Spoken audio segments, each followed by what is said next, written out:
Indiana is heading into dangerous territory right now. The excuses are drying up fast, the fan base has hit its limit, and after that game, the atmosphere inside the press conference felt incredibly tense. When your superstar point guard scores 32 points, hits massive shots in clutch moments, and practically carries the entire team on her shoulders just to keep them alive, fans expect one thing from the head coach afterward: accountability. But following the Fever's crushing 104-102 double overtime loss at home, Stephanie White gave fans the complete opposite reaction. Today we need to talk about one of the most frustrating and evasive press conferences we've seen in the league this season. Instead of addressing the obvious issues, Stephanie White danced around questions about the Fever's collapsing defense, questionable rotations, and complete inability to slow down the Washington Mystics, who once again exploded for more than 100 points on Indiana's home court. Watching that game made one thing painfully clear: this team looks lost. They constantly fall behind early, depend on miracle runs late in games just to survive, and worst of all, the coaching staff still looks completely unsure about how to fix the core problems destroying this roster. You don't consistently defend. And this is on us as coaches. Like, this is our responsibility. We got to be disciplined the entire game. We got to be disciplined every possession. We're taking chances. We're fouling shooters who are about to shoot tough shots. We got breakdowns in coverage. After the game, reporters pushed Stephanie White about those brutal second and third quarters where Indiana completely fell apart on both ends of the floor. White talked about discipline, defensive breakdowns, and searching for effective player combinations. But here's the problem: she never actually answered the real questions. She avoided explaining why certain lineups kept getting destroyed inside the paint. She never addressed why Aaliyah Boston was spending so much time pulled away from the rim while Washington dominated the interior. And perhaps most concerning of all, she openly admitted the coaching staff is still trying to figure out the right rotations this deep into meaningful games. That answer only created more frustration because building effective lineups is literally the responsibility of the coaching staff before games even begin. While White continued speaking in vague coaching language, Caitlin Clark stepped to the podium and gave a much more direct and honest assessment of the team's biggest weakness. Area of growth is everyone wants to go over when they're making shots, and for us, that's our biggest room for improvement right now is when things aren't going well, we still got to be able to defend and, find ways to get stops, and we haven't done that very well to this point, same way it was with our You could see the frustration written all over Clark's face. She looked exhausted, disappointed, and completely fed up with the way this team keeps collapsing defensively. Instead of hiding behind excuses, she called out the mentality problem directly. Clark explained that the Fever seem to defend well only when their offense is clicking, but the moment shots stop falling, the defensive energy disappears too. That statement says everything about where this team currently stands.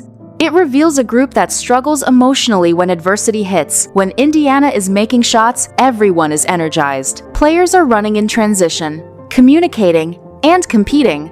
But once momentum shifts, the effort level drops dramatically. Heads go down, defensive rotations slow down, transition defense disappears, and opponents start attacking the paint possession after possession. The numbers from this game are honestly shocking. Washington scored 58 points in the paint against Indiana. In professional basketball, allowing that kind of interior production is a disaster. It tells you the rim protection is weak, the rotations are late, and the physical toughness simply is not there right now. That is not just a bad night defensively, that is a structural problem. To moments and worst. I think a lot of things. One, intensity. I think attention to detail. It's little things. It's initial positioning. It's communication. It's reacting. It's relaxing off ball. There are a lot of things that are outside of and great players make great plays. And the thing that Washington does is they keep moving. So when White was questioned about the team getting dominated inside, she pointed toward communication mistakes, positioning, and players relaxing defensively. But once again, she avoided talking about the coaching decisions that played a major role in the collapse. Fans are asking legitimate questions. Why was Monique Billings forced into such heavy minutes while Washington's front court controlled the game? Why didn't Indiana prioritize adding a true rim protector during the offseason? Why did weak side defensive breakdowns continue happening over and over without adjustments? And why did effective offensive sets seem to appear only late in the game, after the damage was already done? Meanwhile, Caitlin Clark delivered another superstar performance that ultimately got wasted.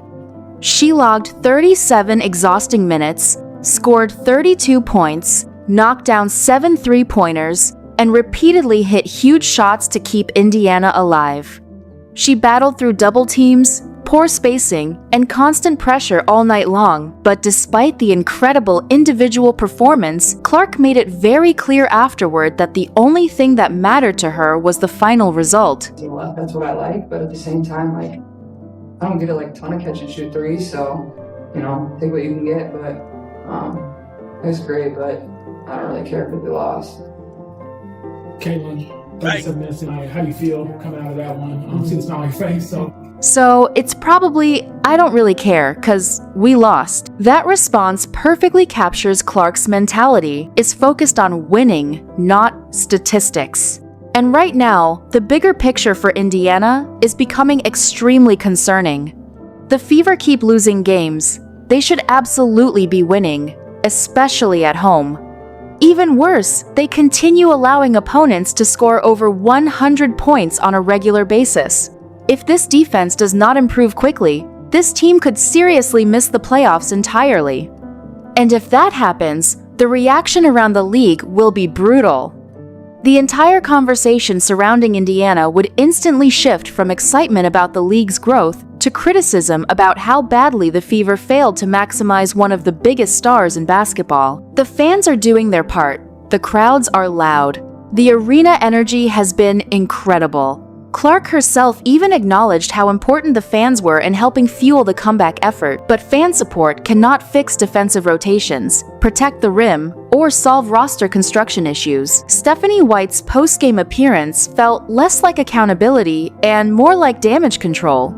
Indiana looked completely undisciplined during long stretches of this game, especially in the second quarter when fouls piled up and Washington marched to the free throw line repeatedly.